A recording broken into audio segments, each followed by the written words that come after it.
Hey yo YouTube, I am here to continue talking about my D&D game. This will be what the Team B does on the big battle where they're going on what I was calling the away mission. Um, but we start this session off where Becca has gathered the group together to practice walking the glooms. Uh, and she tells the dog heads and Basker that she's because like if uh, if you remember the way we walk the glooms was that Nina or Beck gives us one of our her bugs and it goes into our brain which links with her so whenever she goes in the glooms we're able to follow and she says that the dog heads ambassador doesn't need to eat one because like certain races are able to naturally walk through the glooms, and since dogs and cats are one of them, because Tohaku too, they know they kind of awakened it, and they're able to do it naturally now. And we go in and out, and whenever we come out, apparently Apollo rolls a one, and like Becca has to like go in and get him. And Beck has a conversation with the dog heads about again how the certain races could go in and out. Apparently, house cats are naturally gloom walkers, and like she asked them if you've ever seen a house cat like standing at a window, and then suddenly it's outside. And at first they're like no, and then she's like, well, were you ever hunting an animal and it just appeared to disappear? And they're like they're like that we have, and they're like, was it feline? And they're like, yeah. And I'm like, why would they be hunted felines, especially Kohaku? Uh, but they have to say, well, that's because they probably jumped into the glooms. And then she tells them pretty much they say that they're gonna practice, and she says don't go too hard. Don't stay in over 5 minutes, or you'll start taking non-lethal damage. Uh, and then like her and Basker go off to the side or go off to her tent, and Basker, like I said, Basker follows her, and Basker reveals that he's able to talk. And she kind of asked him the question also if like he's experienced it. I say with him being so old, I was like, I'm sure he's like chased a house cat, and then he says like the opposite of what she says, where he chased a house cat and then suddenly they're inside of a house. And like when they were talking to Tohaku, like he kind of does ask like, do we expect to see anything if we're while we're practicing? And she does say like there are things that are in the glooms, uh, but like not to they don't really expect anything here. But pretty much the biggest defense to seeing something in the glooms is just leaving it. And Amoretti ends up approaching Beck and says she wants to watch movies. And whenever Beck pulls out her laptop and she says, "Oh, like a bunch of new movies appeared, a bunch of werewolf movies." Like she says, I was a teenage werewolf, um, Annie Origins, and and and Thing. And she's like, "I want to watch the Thing." And so like they end up spending a bunch of time watching movies. And the seer ends up approaching Smite and says that they have a problem. The one of the matriarchs, I guess named Malecha, uh, didn't leave her temple. Apparently, she's more crazy. She seems appears to be kind of insane compared to the others. Smite kind of says that we should take this cautiously because seers are known to be insane. Like maybe she knows we're coming. Initially, we were gonna go to one of the temples that the seer already been to because she's been to two of them, but it ends up getting switched that we're going to this one because we have to make sure that like all the matriarchs don't return to their temple. If they're not dead, they at least don't return to their temples. That's a big part of that. Uh, that has become more of the important role of the away missions of the bugbears, and that there's probably going to be three lieutenants with her, and make sure that we holify the landing points that the stingray things land on. And it gets mentioned how I believe she's talking to the whole group now.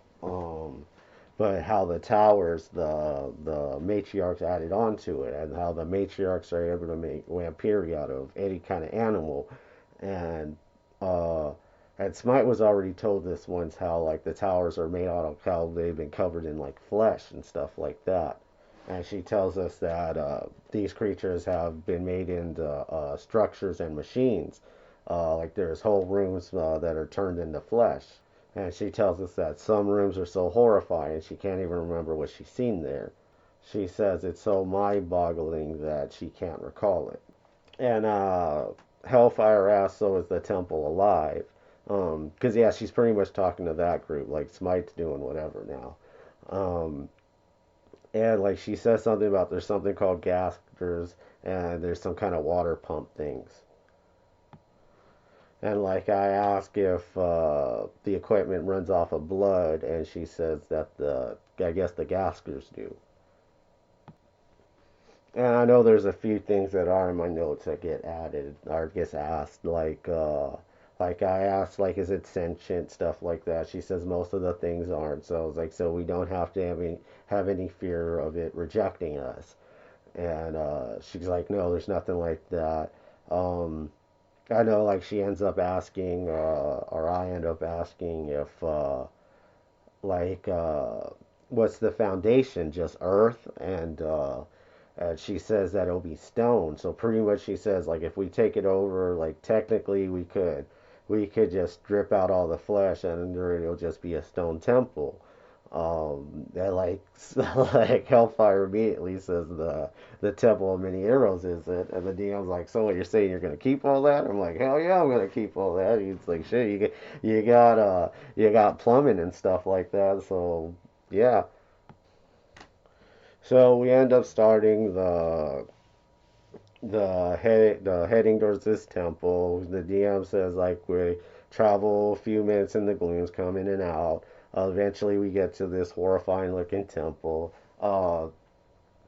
This session ended up not being long because like we had a late start, um, and then Nina's player ended up getting like really bad heartburn and ended up dropping out. So me and the DM did a little bit more, but then like his computer ended up messing up, so he ended up dropping not much longer after that, anyways. Uh, but we start traveling through it, and eventually we come across a kitchen. And in the kitchen, we see what is called a quellbore, which we were told was on the other side of the border of the Lands, which are some type of wild boar porcupine creatures. And like there's like a troll that's like chained up, and he's like chopping it up. And the seer ends up telling us that like in every temple, they have one of these that are under the Waypiri's Throw as a cook, and they take pride in keeping trolls alive as long as they can to eat off of them. And they say like some of these trolls are like generations, like they were pretty much born here, like to do this. And like I said, it's kind of like pride how long they could keep them alive. And he says that there's like a cauldron like in Conan. Like I said, the trolls are a delicacy. They'll breed them and then also trade them sometimes with the other temples. Uh, and then we get told how the Wapiri's religion and stuff is enthralled with them. How like they've kind of tricked them into thinking that the matriarchs are goddesses and stuff like that of like the Knoll god, and it's all a lie. And we end up stopping that session around there and get into the new one, our next one. I really enjoyed this next one for the most part. A mixture of planning and luck. Like it goes pretty well for us because, like I mentioned, how the other group is a good chunk of them are in epic levels. Amongst this group, out of the players, there's only two people that are epic level. So, like, particularly the warrior, like, I was a little worried that we weren't really going to be able to handle him.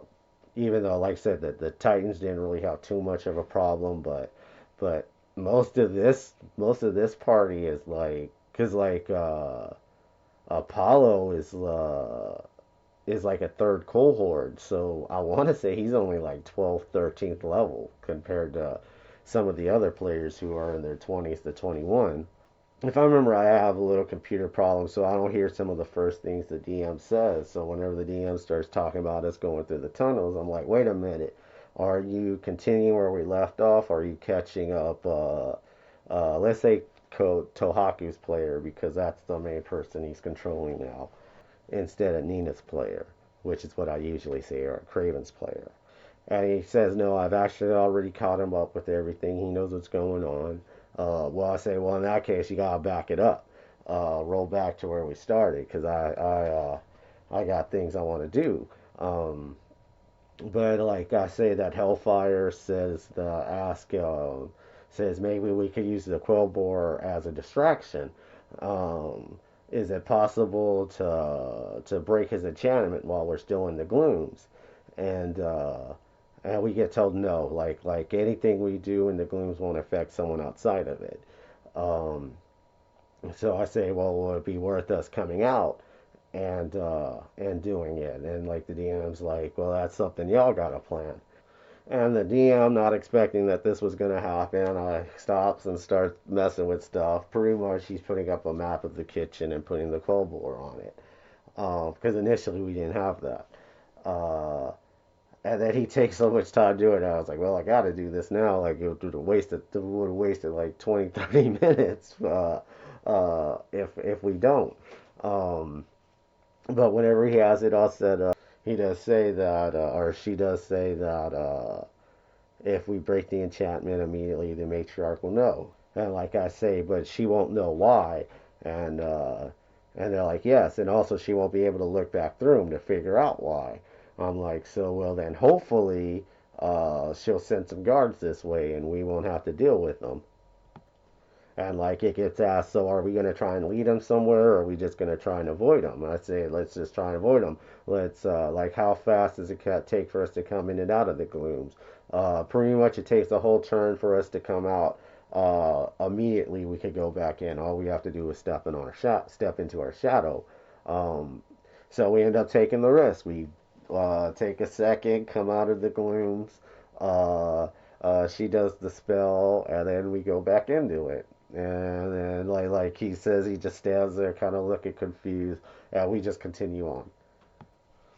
And as we're traveling, we see, I want to say it's two Knolls and one Flynn, and when they go by, we can tell that the Flynn's away Peary. Uh, like I say, Hellfire laughs. Uh, so it looked like that part of the plan worked. Uh, So we keep going. Eventually, we hit a hallway, and like at the end of a door, we see one knoll and two dire hyenas. And again, Hellfire starts laying out a plan. Hellfire says, "What we should do is get closer." At first, they're like, "Do you want to be right upon them?" And I'm like, "No, we'll get closer. We'll come out of it. Let Keyleth, who's a sorcerer, and the Parisha priestess, Zarelith, to cast spells on him, and then we'll run him down." Right now, Hellfire's in her ward form, by the way. Like most of us are riding wards, except for like the large dog heads and Kohaku. Um, and like Kohaku ends up bringing up, like, is there any way we could dampen the sound? And then like Hellfire says like a cone of silence, and the DM ends up looking up a few things and pretty much says within a 30 foot area they could put up cone of silence. So pretty much Keyleth will hit him with the fireball, and then Zarelith will do Zarelith will do cone of silence, and then Keyleth will do uh, fireball, and then we run him down. At first, or not at first, but like the Dogheads and Kohaku, they decide they want to stay in the glooms, let them get hit, and then they'll take their surprise round just coming out of it. Um, sounds good on theory, but that part doesn't really work, and for the most part, because yeah, we do it. We come out, cone of silence, fucking fireball, and Basker Hellfire with Beckett riding them, run them down. Uh, for the most part, because like the dire hyenas take a lot of damage. For the most part, they get knocked out before before the other ones that are able to come up, do their turn to come out of the glooms. So we mop these guys up pretty quick, and whatever's on the other side of the door doesn't get to hear it because we even get talk about just going past them, but like it's like we go past them, they're gonna hear us, and then we're gonna get surrounded. I know Hellfire kills one of the hyenas and Basker kills the no. I don't remember who took out the third one. But we move on to the next room. I wish I had the map for this. This wasn't one of the ones I didn't record and delete, but we moved on. We kept playing for a little bit, so that map got. We ended up changing maps before the end of the session, but we get in there and the room looks like a heart in my opinion. Like the texture and stuff to me looks like a heart. We see the big warrior. Um, there's two of the lieutenants, and we see the matriarch sitting on a throne. Unlike the matriarch that Smite fought, this one isn't fully armored. So I am thinking that she didn't know we were coming. Like Smite kind of warned that maybe she's for solid, but apparently she was crazy and didn't feel like it. They did say she sent her forces. She just didn't send her lieutenants and herself. And I remember at first we couldn't see the warrior. Like it took forever for the DM to actually get us to see it. And if I remember right, he didn't kind of figure out why that was like that. But but yeah, like I said, I am worried that this party is not going to be able to handle particularly the warrior. Um, but Hellfire asked for Beck to dismount off of her. She transforms back into her human form, and she says, "Same plan. We'll come out. The spellcaster." She says, "Pretty much anyone who has missiles, start off the round, and then we'll run them down after that." Um, so start the surprise round. Um, Hellfire is one of the first ones in initiative. She cast her most powerful spell, Frostfelt, which is uh, which is like a 27 reflex DC, and if you fail, you automatically turn into ice. If you pass, you take 20 d6s. I end up rolling like a 70 something. Um, we end up freezing one of the lieutenants, and we end up freezing the warrior. Before this, Apollo got to shoot at the warrior. Apollo missed all of his attacks and pretty much came to the conclusion he would have to roll a 20 to hit him. So I'm like, oh man, this is going to be so hard. And then we end up freezing. Oh man, that big fucker is is off the map, and I am so happy. And and then after that, like most of the party goes until. So right now, there's only one warrior and the matriarch, and pretty much the whole party, out of the melee fighters, end up jumping on the warrior. Basker, which is one of the out of the two people who are epic levels, is one of them. Ends up going for the matriarch and pretty much goes up with her toe to toe. Um, it take because it's because let me think here. It's all three are the two dog heads, Kotaku, Beck, the Orc McCrowley, which is Armoretti's bodyguard. Uh, all of them end up jumping the warrior, and he's pretty much handling them. Like it takes them like a good 2 to 3 rounds for them to take him down, and for the most part, Basker being high level battle ranger, uh, for the most part, is able to handle the matriarch. Like her hits aren't hard enough for him to really worry about it drastically. and he has a high enough base attack that he's able to get good hits in. But I'm like, yeah, we would have had to fight the warrior, the lieutenant that got frozen, and the lieutenant that left to fight the boar thing. This fight night might not went so good. There's a good chance we would have got our ass kicked if it wasn't for our strategy and luck. 'Cause yeah, that Frostfeld like helped out a lot. Um, I don't remember who ends up taking out the lieutenant. But Basker ends up getting the kill on the matriarch. I say I take her like the dog in the green room, the Nazi Picard movie. Pretty much just grabs her neck and rips it out.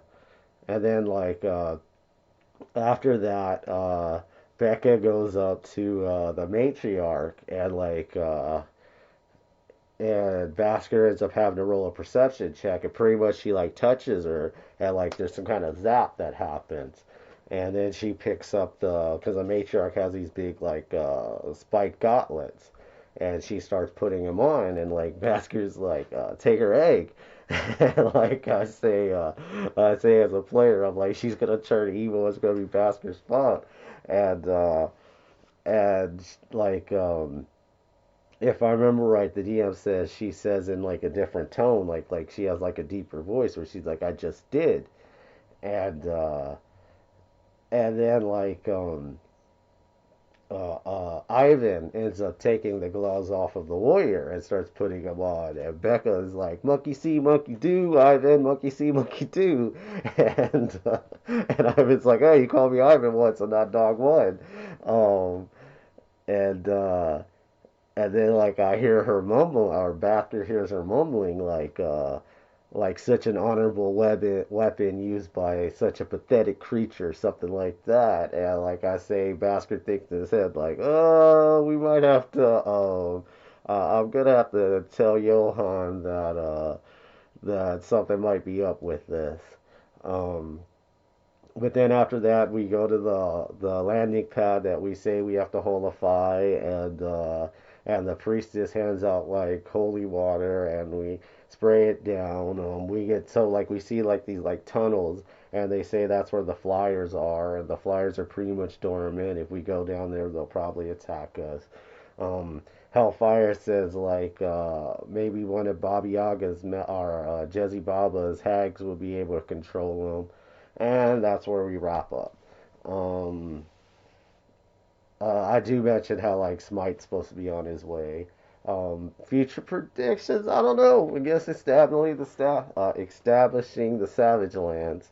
Uh, and out of my deleted videos, I only got one more to do. Hopefully, unless there's something else I realized I deleted, which I wouldn't be surprised. But it's the only thing I really got to do is the second session of the new campaign, and we've taken a break from that, so I don't really have to rush it. But the better I do it, the sooner I do it, the better. Um, yeah, you want to see whatever's gonna happen next, or figure out everything I'm talking about. Watch my videos in my next video, and check you later.